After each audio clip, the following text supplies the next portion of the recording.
ಕರ್ನಾಟಕ ಕಾರ್ಯನಿರತ ಪತ್ರಕರ್ತರ ಸಂಘ ಅದರ ಜಿಲ್ಲಾ ಘಟಕವಾದಂಥ ಬೆಂಗಳೂರು ನಗರ ಘಟಕದ ಚುನಾವಣೆ ಇವತ್ತು ನಡೆದಿದೆ.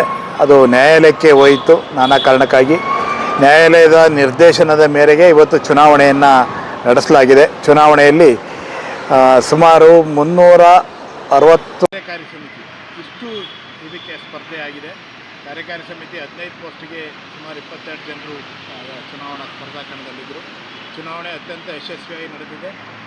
ವಿಜಯ ಕರ್ನಾಟಕ ಸಂಪಾದಕರಾದಂಥ ಸುದರ್ಶನ್ ಚನ್ನಂಗೇಳಿಯವರು, ವಿಜಯವಾಣಿ ಸಂಪಾದಕರಾದಂಥ ಕೆ ಚೆನ್ನೈಯವರು, ಮಾಜಿ ಅಧ್ಯಕ್ಷರುಗಳಾದಂಥ ವಿ ವೆಂಕಟೇಶ್ ಅವರು, ರಾಷ್ಟ್ರೀಯ ಮಂಡಳಿ ಅಧ್ಯಕ್ಷರಾದಂಥ ಬಿ ಮಲ್ಲಿಕಾರ್ಜುನ, ರಾಜ್ಯ ಪದಾಧಿಕಾರಿಗಳಲ್ಲಿ ಅನೇಕರು ಸೇರಿದಂಥ ಅನೇಕ ಸೀನಿಯರ್ ಮೋಸ್ಟ್ ಜರ್ನಲಿಸ್ಟ್ಗಳೆಲ್ಲ ಬಂದು ವೋಟನ್ನು ಮಾಡಿದ್ದಾರೆ. ಭಾಳ ಖುಷಿ ಇದೆ.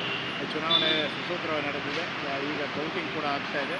ಈ ಚುನಾವಣೆ ನಡೆಸಲಿಕ್ಕೆ ಎಲ್ಲ ಸಹಕಾರ ಕೊಟ್ಟಂಥ ಎಲ್ಲ ಪತ್ರಕರ್ತ ಮಿತ್ರರಿಗೆ ಕರ್ನಾಟಕ ಕಾರ್ಯನಿರತ ಪತ್ರಕರ್ತರ ಸಂಘದ ಪರವಾಗಿ ವಂದನೆಗಳು, ಅಭಿವಂದನೆಗಳು. ಹೊಸದಾಗಿ ಮೆಂಬರ್ಶಿಪ್ ಯಾವಾಗ ಈಗ ಚುನಾವಣೆ ಕೌಂಟಿಂಗ್ ಮುಗಿದ ಮೇಲೆ ಯಾರು ಆಯ್ಕೆ ಮಂಡಳಿ ಬರುತ್ತೆ ಅವರ ನಂತರ ನಾಳೆ ನಾಡಿದ್ರಲ್ಲೇ ನಾವು ಓಪನ್ ಆಗಿ ಎಲ್ಲ ಹೊಸ ಮೆಂಬರ್ಶಿಪ್ಪನ್ನು ಚಾಲೂ ಮಾಡ್ತೀವಿ. ಸರ್, ಬೀದರ್ನಲ್ಲಿ ಸಮ್ಮೇಳನ ನಡೆಯೋದು ರಾಜ್ಯ ಪತ್ರಕರ್ತರ ಸಮ್ಮೇಳನ ಪ್ರತಿ ವರ್ಷ ನಾವು ಮಾಡ್ತೀವಿ.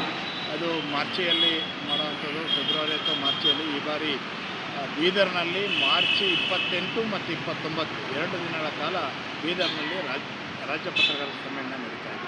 ಯಾರೆಲ್ಲ ಗಣ್ಯರು? ಮುಖ್ಯಮಂತ್ರಿಗಳು ರಾಜ್ಯ ಸಮ್ಮೇಳನವನ್ನು ಉದ್ಘಾಟನೆ ಮಾಡುವಂಥದ್ದು ಸಂಪ್ರದಾಯ. ಅವರೇ ಉದ್ಘಾಟನೆ ಮಾಡ್ತಾರೆ. ಈಗಾಗಲೇ ನಮ್ಮ ಸಮ್ಮೇಳನದ ಲಾಂಛನವನ್ನು ಅವರು ಬಿಡುಗಡೆ ಮಾಡಿಕೊಟ್ಟಿದ್ದಾರೆ.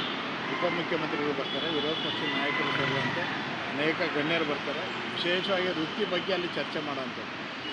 ಪತ್ರಕರ್ತರ ವೃತ್ತಿ, ಇವತ್ತಿನ ಸವಾಲುಗಳು, ಇವತ್ತಿನ ಏನೆಲ್ಲ ಅಡ್ಡಿ ಆತಂಕಗಳನ್ನು ಎದುರಿಸ್ತಾ ಈ ಥರದ್ದು ಎಲ್ಲದೂ ಗೋಷ್ಠಿಗಳು ನಡೀತವೆ. ಅದರಲ್ಲಿ ಮಾಧ್ಯಮ ತಜ್ಞರುಗಳು ಭಾಗವಹಿಸ್ತಾರೆ, ಮಾತನಾಡ್ತಾರೆ. ಇತ್ತೀಚೆಗೆ ವಿಧಾನಸಭೆಯಲ್ಲಿ ನಿರ್ಬಂಧ ಪತ್ರಕರ್ತರಿಗೆ ಎಲ್ಲಿ ಬೇಕಾದ್ರೆ ಇದು ಮಾಡಲ್ಲ ಅಂತ ಇಲ್ಲ, ಅದನ್ನು ಖಂಡನೀಯವಾದಂಥ ಕೆಲಸ.